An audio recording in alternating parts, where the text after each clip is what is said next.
If you run a company or manage a team, hiring qualified people quickly can make or break your business.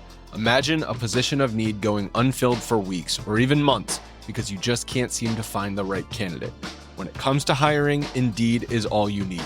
Stop struggling to get your job post seen on other job sites. Indeed sponsored jobs help you stand out and hire fast. With sponsored jobs, your post jumps to the top of the page for your relevant candidates so you can reach the people you want faster. This makes a huge difference. According to Indeed data, sponsored jobs posted directly on Indeed have 45% more applications than non-sponsored jobs. Plus, there's no monthly subscriptions, no long-term contracts. You only pay for results on your job post. Just in the last minute that I've been talking to you, 23 hires were made on Indeed, according to Indeed data worldwide. Now that is fast. There's no need to wait any longer. Speed up your hiring right now with Indeed. Listeners will get a $75 sponsored job credit to get your jobs more visibility at Indeed.com/BWN. Go to Indeed.com/BWN right now to support this podcast. Indeed.com/BWN. Terms and conditions apply. This is your before and after story, where your first steps towards a new life-changing career begin. Southeastern College can take you there. We offer in-demand hybrid and online programs with hands-on training, led by in-field career professionals, and career services to put you on the path to a rewarding and fulfilling future. This is where your transformation begins. Southeastern College, your future is bright. Visit sec.edu to get started. That is probably the ugliest stadium I've ever been in. I love if that. you don't think the rivalry matters, that right there is point enough. It's the arrival. I came in the league, went straight for the title. And it's intercepted at the goal line. Jack Sawyer. You know, some people gotta learn how to lose, man. The Michigan Wolverines shocked the college football world. And after all that, it's Ohio State together at the mountaintop. There's nothing quite like the game. Michigan versus Ohio State. This is The Rivalry, proud to be part of the Varsity Network from Learfield and sponsored by Elevated Integrity Construction. Welcome to the Rivalry Podcast. Jace, JP, Michigan, Ohio State, the greatest rivalry in all of sports. Your garbage-free college football podcast focused on the Michigan-Ohio State rivalry from River Radio Ministries and presented by our friends at Elevated Integrity Construction. This is the first off-season episode that we've done so far. It's been about 6 weeks or so since the season ended, and we're about a month out from spring football. And we have some new hardware in the studio today. Let's talk about that. If you're watching on YouTube right now at Rival Pod, across social media, by the way. I found myself a nice little championship trophy. I do see that. That is front and center here for us. I didn't even think about this. I'm a little disappointed, but I saw somebody, Juck on Buck. If you're on Twitter, you probably are familiar with him. He actually posted this, that he had found one right after the title game. And I thought, that's genius. Of course somebody 3D prints these things. Yeah. And I found one. It was like 20, 35, or no, it wasn't even $35, like $30. Oh, it's basically free. To have somebody, you're saving money. Guy math. So I got it shipped to my house and I almost broke it day one. So I'm kind of regretting now that I feel like I should have done that after Michigan's, because now we just have one represented here. And my wife is not pleased because I saw that this is an opportunity. And so I told her, like, I'm getting one for every single trophy we win from here on out. Oh, good. Anything. Good. And so that's good. Yeah, I wonder why she's not super pumped about that. She knew, because I'm a collector. It's my worst habit, actually. What we need now is we need like shelves behind you where we can like start to like stack like an actual trophy case. It started with those dumb Funko Pops, and she saw me latch onto something else, and she thought, "Dear Lord Jesus, no, not another one." The real rivalry is between Laurel and your collection of random junk. That's what this is. Absolutely. Hey, by the way, if you are not subscribed to the podcast already, wherever you're listening right now, go ahead and do that. If you're not following on social media, again, the handle at RivalPod and RivalPod.com. Handful of different things to go through this week, because again, we our last episode was right after the Natty, and so there's been a lot of moving pieces. There's 1,000 places we could take this. I think the first and foremost, we're recording this on a Monday morning, March 3rd, and so the last week to 10 days, this feels like a good place to start, has really been kind of rivalry week for all of the other programs around Michigan, Ohio State. Michigan basketball came into Columbus about 10 days or so ago and beat the Buckeyes in Columbus by 3. I feel like I've seen that scoreline, a 3-point win in Columbus again. Too. It was wild. And you could tell, this is why it's the greatest rivalry in sports, right? You can tell the intensity is there from the jump. And I think there's like a weird misconception that like the rivalry only exists in football. It sure don't, because that place, the Schottenstein Center, does not get packed often for basketball games nowadays. And it was pretty well Ohio attended. State's having a middling season. They are probably not making the NCAA tournament, but for that game, they were there, and that team showed up, and it was competitive. It was tough.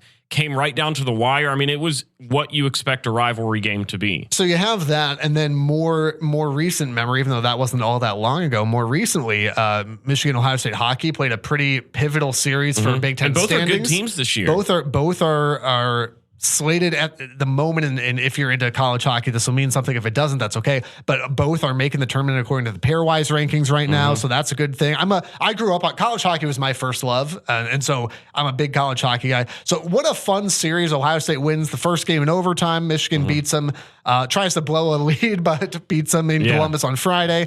And again, the place is packed out. One, because these are both really good college hockey teams, but two, exactly to your point, because it's the game. It's their versions of the game, right? Like, this doesn't happen across the board. Okay. Like, I get Duke and North Carolina is a big basketball rivalry, but it doesn't translate the same onto the football field, you know? They just like, it's still a rivalry, but it doesn't translate that way.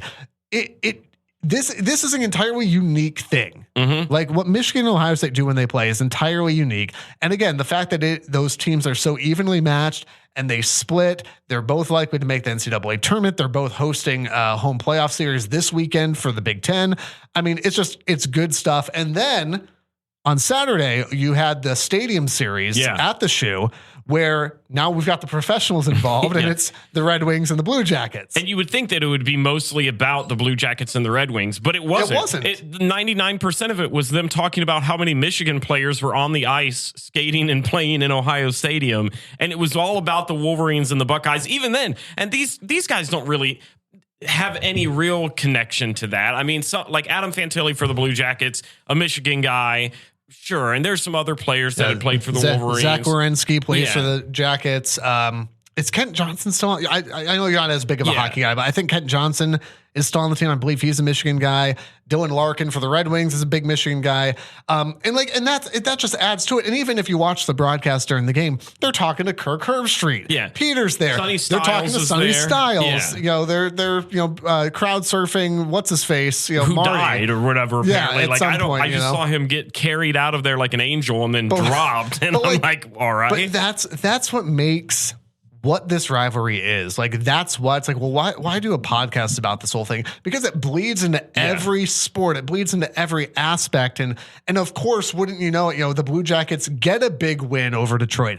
And of course, the Detroit fans like myself are looking at controversial penalty that leads to the game-winning goal, going, well, of course we got hosed in the shoe. We've seen this movie before. It's such a fun thing. One of the things that I really enjoyed, though, is that they were talking to Dylan Larkin. He's if you're not a hockey guy, that's okay. But Detroit Red Wings captain Dylan Larkin played for Michigan. One of his best friends, Zach Werenski, playing for the Jackets. Larkin will be in Werenski's wedding later this year. And they were asking Larkin, like, hey, like, what's this outdoor experience like? And he said, that is probably the ugliest stadium I've ever been in. Yep. I love if you don't think the rivalry matters, that right there is point enough. It's the shade just doesn't stop. We say there's no off season for the rivalry, which is why we don't, which is why we don't just take a break for 6 months and jump back in August, right? Yeah. Because there's always stuff going on. Speaking of stuff going on, the NFL Combine's going on right now, or just wrapped up rather. Yeah. I didn't watch a ton of this, but I saw there were some real interesting storylines out of this, because everyone wants to see, how are my team's top players going to perform? Yeah. And there's always like extra storylines running back and forth in this stuff. Yeah, and I think that's my favorite part of the combine, because I'm not one of those like deep analytical guys that's going to go and be like, well, let's see what kind of 40 he run. Like we've said for years, you want that stuff. Yeah. There are other podcasts that's called ESPN. Go. Look, guy ran fast, great. Travion Henderson, I know, ran a really good 40. man run fast with ball. Great. He also catch ball. Cool. That's nice. I love the weird interview stuff that happens throughout these weeks. And there's some cool stories, some little clips, because all of these guys are being interviewed. You saw, there's just so many. I don't even know which one I want to go off. You know what? I do know which one I want to go off on first. He does know. Kyle McCord, because I want to revisit. It's 2025 and we're still talking about Kyle McCord. Because I hate the cowardice that is Kyle McCord, because he goes in there, and after the Michigan loss, the reporters are all around because they just had a huge upset against Miami and they won. Ohio State lost, and they get interviewed and they go, what does it feel like? I forget the exact question, but along the lines of how good does it feel to know that you guys just got a huge upset and Ohio State just lost to Michigan? And he goes, everything comes full circle. And then at the combine, he's being asked a question about how does it feel seeing on Ohio State team go and win the Natty? And he goes, it's really great to see those guys. I still really support and root for those guys. It's just really cool to see. I was rooting for them. No, you weren't, Kyle. Stop. The good guy routine flew out the window. Nobody dislikes you in Ohio State. We're fine. We know what we got. We got the better end of the deal. We got the better quarterback. You got to go and be in a scenario where you got less attention on you, and you got to just go and ball out, and you did, and you played well. You'll be a fine quarterback on the bench for some random team for the next 5 to 6 years, and then you'll be done in the Canada League somewhere, and that's great for you. But Will Howard was the better person at the time. He will always have been the better choice. And I just hate the backtracking of everything comes full circle, and then they go out and they win. Do you feel upset about this? Yes, it just bugs me. It's not even that. It's just man up. If you're going to have an attitude the one way, keep it 100, keep it a buck, and say the same thing and go, I'm proud for my friends that are still on that team. Next question. And move on. But to act like he's sitting there in some Ohio State 6 Kyle McCord jersey that he got from Meyer on the buyout market, and then acting like he was still rooting, it's just false. Kyle McCord wanted them to fail. They asked him questions about him and Ryan Day, and he said something about, I think people think that him and I have a bad relationship. No, I don't think you talked after you left. And I think everybody expected that and knew that, and that's fine. You don't have to be buddy-buddy with him. It drove me up a wall when he was all of a sudden trying to act like he was still an Ohio State supporter, when every chance he had during the season, he dunked on him. Every chance he had. I think Will Howard just overthrew another receiver at the combine while you were going on that rant there. We will accept zero shade from national championship caliber Will Howard here. If you didn't beat Michigan, then I get to say my stuff too. That's how this works, because again, like we said last episode, none of your friends who like other teams can have any fun whatsoever. Do you have a combine story? Because I have a handful. So I'm like you. The combine doesn't what I'll do is I'll watch the first round of the draft, because I think that's interesting. I don't get into the combine stuff. I'll see some. The one thing that I saw was that Donovan Edwards, I guess, had the most bench press reps of any running back at the combine, which is cool. My brother-in-law sent that to me, and I texted him back. I said, that's really awesome. He can't find a gap in the offensive line to run the football anymore, but at least he can bench, which is exactly where he'll be, unfortunately. That's fine. I know, I genuinely, though, I genuinely, and I said this throughout the last year of the podcast, I won't rehash that. I love Dono. I hope he does well. He was an integral part of that national championship team. He put in really 3 really great years. This last year wasn't that great. Yeah. I get that. This last year wasn't that great. So I hope he does well. He made big plays and big moments for Michigan, even in 23, which wasn't as good of a season for him. Yeah. Obviously was hugely instrumental in the national championship. So I hope he does well. But yeah, all good-natured fun there. There were some other stories that I saw during the combine. I think it was Tez Johnson from Oregon was being interviewed at the podium, and he was asked specifically about the Ohio State game. And he was, and this is going to sound like I'm salty, but I just think some of these comments are just outrageous to say when we know the facts. And so Tez Johnson gets up there And they're asking about the game, and he goes, yeah, in game one, I think Ohio State just tried to beat us skill for skill, and we saw how that went. And then the next game, they came out, and I think they thought, well, we can't hang with these guys skill for skill, and so we're just going to have to game plan, and we're going to leave some room off of them, and then we'll play up. And I'm like, bro, you got smacked. It was like 34-0 in the second game. That makes no sense. Skill for skill does not matter. We didn't lose game one because of skill for skill. Those two teams, and I can say this because I don't have a dog in that fight, like those two teams are neck and neck skill for skill. Yeah, but he was acting like Ohio State couldn't compete with them skill for skill. And I'm like, my brother in Christ, you were down 34-0. Was Tez wasn't the one that spit on the guy, right? No, that was the other guy. I can't remember his name right now. It was just a salty comment. And then he said something along the lines. It was just a cocky statement of, and I like Tez Johnson. I think he's a great receiver. But he came out and he said something like, well, yeah, they should have won the championship. If you beat us last year, you'd better have gone on to win it all. And I'm like, I mean, he's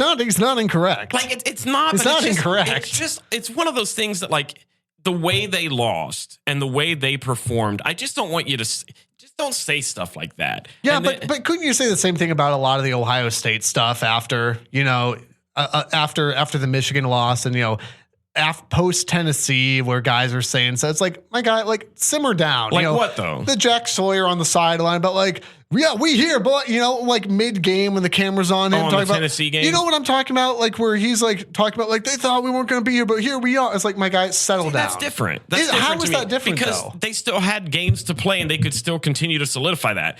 For Tez Johnson, you guys had your chance and you got smoked. No, I mean, I agree with you. I think that makes the no difference. sense. Had Ohio State gone out and lost against Texas, and then came back and said, yeah, I feel like we were still the better team. Well, you weren't. Then I would have had an issue. Yeah. I'll buy that. My other thing was, I want to say it was a Tennessee player, and I don't remember his name, but he was on the podium and he was being talked about Ohio State, and he gave a lot of credit. They said like, who was the most impressive Ohio State player that you had to go against, and he said something like the entire team. He said, you saw how it went. We thought we were going to go in there and be able to play better, and their game plan just was way better than ours. But then he just made a comment that I just don't believe, when like they still try to have a little bit of like that cockiness to them. And he gets up there and he says, yeah, they got that one young wide receiver. I can't remember his name. Sir, you know who Jeremiah Smith is. He scored 2 tutties on you. I dig it. I dig it. I hate it. I hate the level. Just the man's going to the league. Let him be. You don't have to sit there and be like, he's the greatest guy I've ever seen. But to act like the best wide receiver that played in the nation this past season is a name you're just not familiar with, when he absolutely crisped your defense all night, is not the way to do it. The way they got beat, I don't. Yeah, I dig it, but also like, it's funny and it gives you something to talk about. But at the same time, I'm sitting there like, ask anybody in your family who number 4 for Ohio State is, and they're going to say that. I couldn't even remember your name right now to reference who it was making the quote. Yikes. That's all I'm saying. My last funny story actually involves Will Howard, because with all the stuff going on all throughout the combine, and this is the stuff that I like nerd out over, are all these little quotes and all these things. Apparently, it was on the Pat McAfee show, and he was talking about how all these people are downtown Indianapolis, they're networking, they're hanging out, all these scouts and all these people covering teams are there, ready to report. And they see this guy in a parking lot just throwing a ball to somebody. And they're like, oh, well, it's probably some Joe Schmo guy that like just wants to. He's just real pumped about the combine. He said he wants to Uncle Rico it from Napoleon Dynamite. Like he's just there trying to throw it over a mountain just to see if he can get any eyes on him to get a shot. And it turns out to be none other than William Howard sitting in a parking garage, throwing the ball. I don't remember if they said who he was throwing the ball to, but he was just getting a couple of reps in, just trying to hang out. And I just love stuff like that, because I think, didn't McCarthy and Corum do this in the hallway of like the hotel lobby or something? Yeah. Where there's like a video of them throwing passes together. Yeah. I'm trying to remember what event that was. That might have been before the Big Ten championship. I'm just sitting here trying to eat a free continental breakfast while JJ McCarthy's throwing back shoulder fades to Blake Corum. It's like, hey, you guys know we're out of scrambled eggs, and McCarthy's just dropping back and scrambling for pressure. It's it's like you're living inside of an ESPN commercial. I love it. I love that so much. To be fair to Will, though, he hasn't been to Indy, so he probably wanted to spend a little extra time there. You know what? He's going to be having a great, successful NFL career for my Cleveland Browns, and I hope that we can clip that. Ain't nobody drafting Will Howard I would high. absolutely. Oh, I would go. I would die on the hill. Listen, if we're talking about quarterbacks riding the bench in the NFL, I would. Will Howard and Kyle McCord can be sitting next to each other somewhere. I would die on the hill that William Howard will be a better quarterback than Kyle McCord. He might NFL. be, but I'm just saying, like, he ain't getting playing time. He's not. He I have ain't getting strong playing opinions time. on that.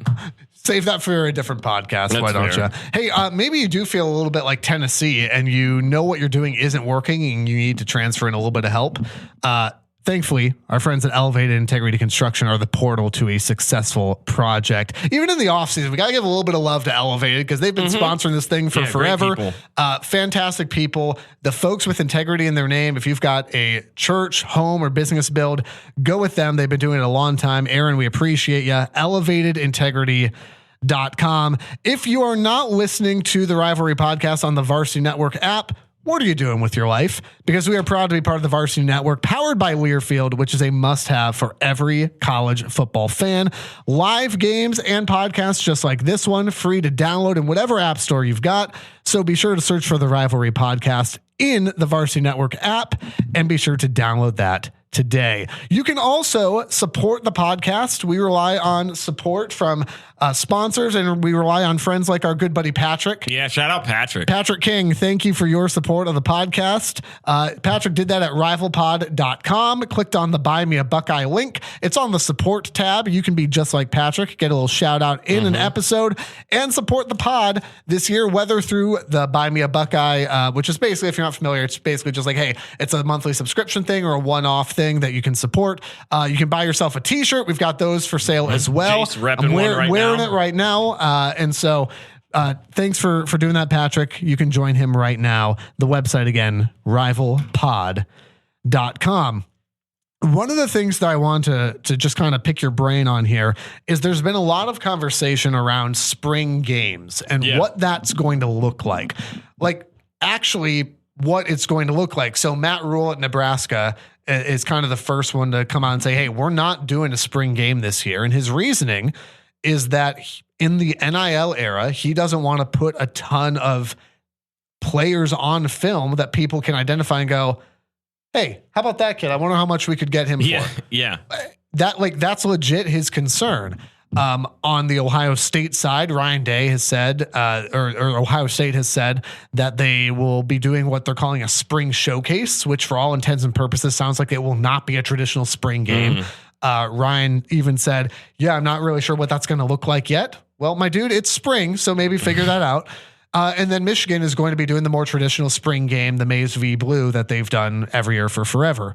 So I have strong thoughts on this, but I'm curious, like what's your perspective either about Ohio State particularly, or just like the landscape of college football, removing something like a spring game entirely or turning it into almost what sounds like almost a skills competition thing? Yeah, I understand both sides of it. I think for me, as just a pure fan, I don't want them to ever get rid of it because this is the stuff I get excited for. It's like it's what I've already kind of turned my mentality to when it comes to the bowl games. Even is I'm no longer looking for like a big victory or anything. I don't want to see the stars. I want to see the stars of tomorrow. I want to see the Tavian St. Clairs. I want to see the James Peoples. I want to see the freshmen and up and coming receivers coming in and see what they can do. I don't need to see a Carnell Tate, a Brandon Ennis. I don't need to see a Jeremiah Smith. I know what those guys can produce. I've seen it. So I'm fine keeping those guys healthy. But I also do understand the fear now from these coaches like a Matt Rule where he's going, I know that I've got this stud in James People. And I know I don't want people poaching that. I don't want them to see this 4-star guy. I don't want them to see a Tavian St. Clair or something like that and coming in trying to pry him away because he's in my plans.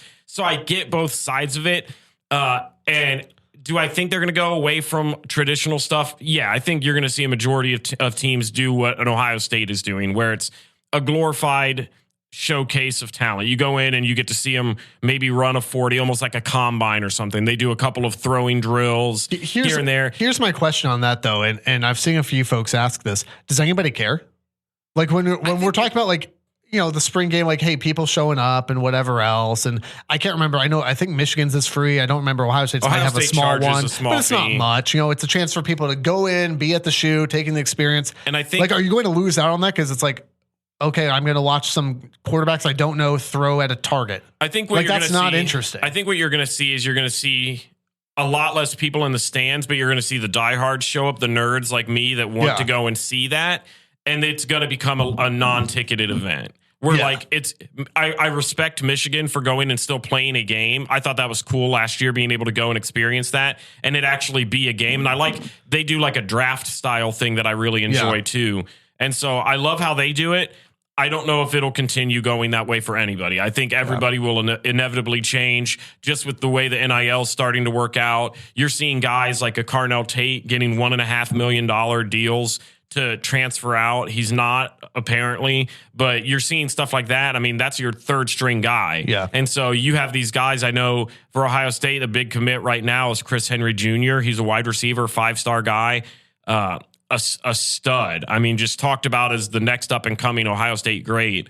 And if I'm Ohio State, I'm Ryan Day. I'm looking at Tavian St. Clair. I'm looking at him, and I'm going, all right, how can I keep these guys in scarlet and gray? Yeah. And I don't know if I want to put tape if they're going to go out and perform some highlight play in a spring game that ESPN and all these other, the way social media works nowadays, is going to get thrown up all over the place. I'm gonna take a. I agree, but I'm gonna take a bit of a different stance here, though. Okay. I don't disagree with a single word that you said there, but I think that there's also got to be a reality of, listen,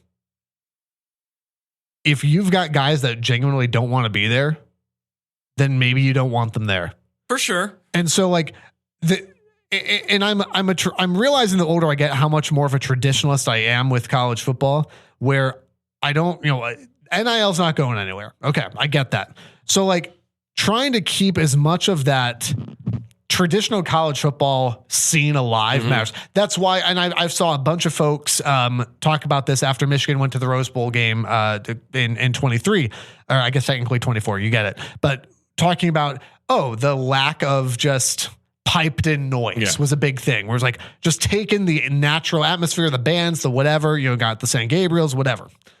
That sort of kind of nostalgic. The spring game, like you're saying, the spring game is in that same vein. I would hate to see teams go the way of Nebraska. I get it. Yeah, I absolutely get it. I would hate to see them go that way. And we'll see what Ohio State trots out. That just doesn't seem that interesting. That seems useless to me. And so I would love to see teams, and I hope Michigan never moves away from it, continuing to play a traditional spring game. You mentioned, the draft process. And I'm trying to remember for Michigan, I think the winning team all get steak dinners and stuff, so it's like, there's something on the line for it. Yeah, it's fun. And as well, listen, we know what Bryce Underwood's going to be, right? But like, you want to go, I don't want him to see him thrown at a coach or thrown at a target or thrown at a net.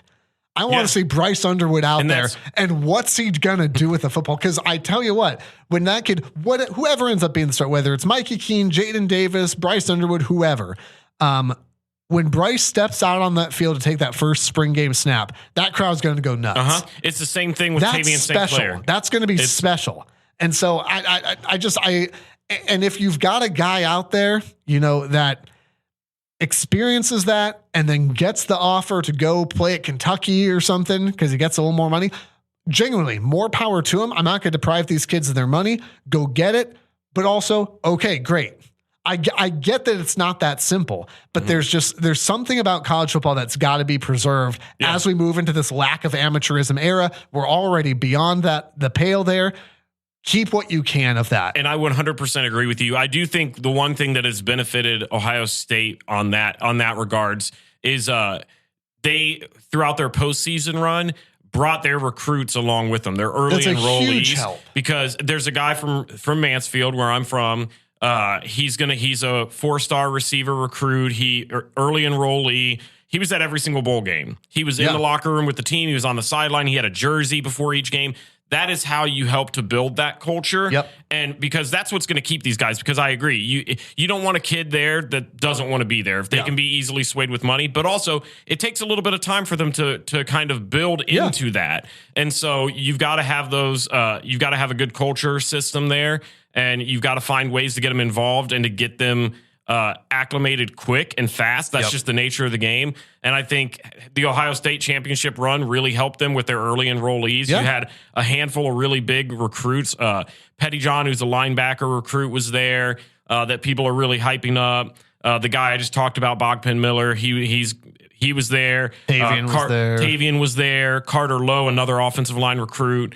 Those guys were at every single game. They were bonding with the team. There's pictures of all of them with upperclassmen, and that stuff's going to help keep guys regardless. And when, I mean, and this goes without saying, right? But like when you're winning, when you are around a team that's winning, and again, Michigan fans don't jump on me because Michigan did the same thing in their championship run, right? Jaden Davis was part of those practices. Okay. And so when you've got these young guys around a team, they get to witness not just the game, but like they get to witness exactly what you're saying. The locker room, the upperclassmen, the coaches, the tradition. Bryce was with them at Alabama. They get to see kind of the pageantry of the whole thing. And then you're winning and they're seeing the confetti and let's not forget, number one, like as adults, we're like, this is super cool. These are 18-year-olds. Okay. Like, yeah, they're adults, but like these are fresh out of high school kids that are still able to take that stuff in and go, well, yeah, now you've got that core memory stuff. Why would I transfer and go to LSU when I could stay at Ohio State or I could stay at Michigan and 100%. Win trophies, right? Anyway, I have a few thoughts on that, if you can't tell. The last thing I want to talk about here, and this is really the big one, if you're like, you guys, we started off kind of talking about just a little this and that. Now we're kind of really getting into it. This is, I think, one of the big things I wanted to mention too, is since the national championship, right after, there's been a lot of coordinator movement, especially at Ohio State. It's the same thing that always happens. Whenever you win, your coaches get poached. Look what happened to Michigan last year. Rinse, repeat. And we'll talk in a second about if this is the same thing or not, because there's some question there. But Jim Knowles, Jim Knowles too. But Chip Kelly is now the offensive coordinator for the Las Vegas Raiders. You've got Matt Patricia now coming in to replace Jim Knowles as defensive coordinator. Offensive coordinator is now going to be Brian Hartline, co-offensive coordinator with, I forget who, another guy. I want to say it's Keenan Bailey, but I could be wrong on that. But my point being though, like you're exactly right. There's a lot of movement there. And so I don't think that Chip Kelly moving on, I don't know if that's a surprise or not. It's not a surprise. I think to me, Chip Kelly was a rental. He was there to basically prove what he's worth as a assistant. There are certain coaches, and I see a lot of people, and this trickles down to the Matt Patricia hire. There are so many people that I think mentally, when a former assistant becomes a head coach in a league and they're not as successful there, people automatically assume they're bad coaches. That's just not the case. You saw it with Chip Kelly. Some coaches aren't great head coaches, but that doesn't make them bad coaches. They can be great assistants. You see that in Chip Kelly. I think that'd be the same way with Jim Knowles. That's how I feel about Matt Patricia. Matt Patricia as an assistant coordinator. As a Lions fan, I need you to know that there's a lot of PTSD that comes with this hire. Sure. Okay, and I get that, and I know for Eagles fans there was the same thing with Chip Kelly, and you saw, I mean, what Chip Kelly was doing at UCLA was fine, but you saw him really thrive when he's able to focus on just doing one thing. You saw Ryan Day thrive when he was stopped doing numerous things and just focused on one thing and allowed other people who had the experience to handle what they're good at. And so for me, Chip Kelly leaving didn't surprise me at all. I knew the second they won the championship, he was gone. Jim Knowles surprised me. Well, and I think probably a surprise for a lot of people. Like obviously he's got ties to PA, but to leave for an interdivisional rival, not the rival, but to leave for a rival. I think it seems to me as a Michigan man looking in, it seems like it's rubbed a lot of people the wrong way. Is that just kind of the nature of anytime a guy leaves, you're kind of I think grumpy about it, or it's where you go to. And to me, it wasn't so much surprising that Jim Knowles left. It was where he left to go. Yeah. And to me, there were two schools that were absolute no-nos, and it was Penn State and then that team up north. Yeah. I would even maybe throw Michigan State in there as a. I mean, I wouldn't be worried. But I'm looking at Jim Knowles and I'm going, I know that you had ties to PSU. I know in his interview he talked about, or his introduction, he grew up a Penn State fan. That's great. Fine. But you were a Buckeye. That rivalry is second to Michigan. And to me, to leave there for a job that I would say is equal now, because in my opinion, Penn State's going to come in the favorites to win the title. I think it's going to be interesting to see. It leads to interesting questions about not so much the Chip Kelly departure, but I think the Jim Knowles departure leads to questions about the inner coaching dynamics, right? Mm-hmm. And I know that there was talk about, well, he didn't get along with this coach, or, he had some squabbles with this or whatever. It doesn't necessarily mean that it's with Ryan Day. It's just, it's that behind the scenes stuff that is just going to lead to a lot of speculation. At the end of the day, he's gone. So the OC's gone, the DC's gone. Those are new faces. Michigan just saw what that can look like when you've got to kind of rebuild a bit, because on top of that, you also are going to lose a lot of talent on both sides of the football.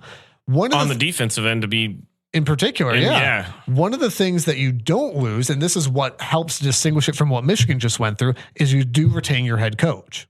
Mm-hmm. And that helps tremendously. I don't think Michigan has quite the, and this isn't a knock at Sharon, but I don't think that Michigan has maybe quite the they still won 8 games, but quite the fall off. Okay. Mm-hmm. From 15-0 to 8-5. If Harbaugh stays there. Now, if Harbaugh stays there, Piaf also keeps a bunch of those pieces. Okay. Yeah. But I think retaining the head coach, retaining the kind of commander of this whole thing is a huge piece of getting new guys and pulling that all together that Michigan didn't have. So that's where I don't know that it's going to be exactly the same where, well, Ohio State's looking at a 4-loss season. I don't think that's the case, but you will find out pretty quickly, is Matt Patricia a good hire or not? Is having Hartline back in an OC role, in a co-offensive coordinator role, which he's been in before and it didn't go super well. What does that look like? And then I think the big question that I'm going to ask as a Michigan man is, Ohio State just extended Ryan Day. Mm-hmm. And in one sense, it makes perfect sense to do it at this timing. You just won a national title. In another sense, it's weird timing because a month prior to that, the AD had to go on public radio and try and keep the city from burning down. So Ohio State's at a very interesting spot right now, I think. Yeah, and I think expectations need to be, this isn't me trying to be like, they're going to be bad, so just prep. Because I don't believe that in my heart of hearts. I really don't. But we genuinely don't know what this team's going to be. And I think that's why I'm saying to have some caution, because this Ohio State team will still be a very good Ohio State team. I have no doubts about that. But this defense was chock full of seniors. Yep. It's going to be completely brand new from almost top down. You're going to have a handful of familiar faces. And Patricia's probably running a different defensive scheme, for sure. And so it's going to take a little bit of time. But they showed some young guys. You got Arvell Reese is coming there. Jermaine Matthews, who had some playing time. Kenyatta Jackson, who was a stud. Edric Houston, who played well. Like, there are some dudes on that defense that are still. Sonny Styles coming back, which is a huge pickup. You're going to have some guys on there that are going to play. The offense still has some playmakers. The biggest question mark is going to be quarterback position. Yeah. And I don't even want to say the running back, because you got Donaldson, that I think a lot of people are forgetting, from West Virginia, who was a very good running back for West Virginia. So you've got playmakers, but these are new coaches. These are a lot of new faces, especially on the defensive end, or the defensive side of the ball. It's going to take a little bit of time. And you open the season with Texas. Yeah. So if they come out and they look a little flat, they maybe lose game 1. Do not drop everything and call for coaching changes and whatever other drastic things. Because again, with an expanded playoff, that game, unfortunately, and we won't go into all this, unfortunately, that game means a ton and doesn't mean that much, because these are both going to be top 5 teams. It'll tell you a lot and it'll tell you a little. Now, the only caveat to that is that if Texas comes out there and just absolutely puts a whooping on Ohio State at home, now there's concern already. For sure. That's unlike. Listen, I vote for it. But I feel like that's unlikely to happen. If they lose like 42-10 or something crazy, then. But maybe we'll like it's a Hold very up a minute, it's a very curious spot to be in, and this is and this brings it full circle to where we started and what this whole podcast is about. It's a weird spot to be in for Ohio State in this rivalry. It's a weird spot for Ryan Day because again, it's that weird thing of he lost the game. He's now lost 4 in a row, but he's holding a trophy at the end of the year, and suddenly goes from the AD again having to go on sports radio and tell people we're not firing him, to suddenly signing him for an extension 6 weeks later. And folks are going to have to, if they haven't come around to it, they're going to have to get over it because he's going to be the coach. Mm-hmm. But where it gets tricky is come November, once again, the coach you just signed an extension to could now be looking at 0 for the last 5. That's a very real, I'm not saying it will happen. I'm saying that's a very real possibility. And where does that leave this whole thing? And this is why this rivalry is the single greatest rivalry in all of sports. There is no case in which, again, I'll use the Duke North Carolina thing again, right? There's no case in which Bill Belichick loses to Duke, but wins a national then wins a national title, and everyone's still like, yeah, but we lost to Duke. Yeah. No one cares. Auburn's not even like that. Auburn, Alabama is close, but it's not there. It's not the same thing. You can literally be nearly fired, win a national title and get an extension, and still be staring down the barrel come November because you still can't find a way to get done. If we get to that point, nothing like the rivalry. Thank you for subscribing. We'll have more episodes this offseason. Join our friend Patrick King.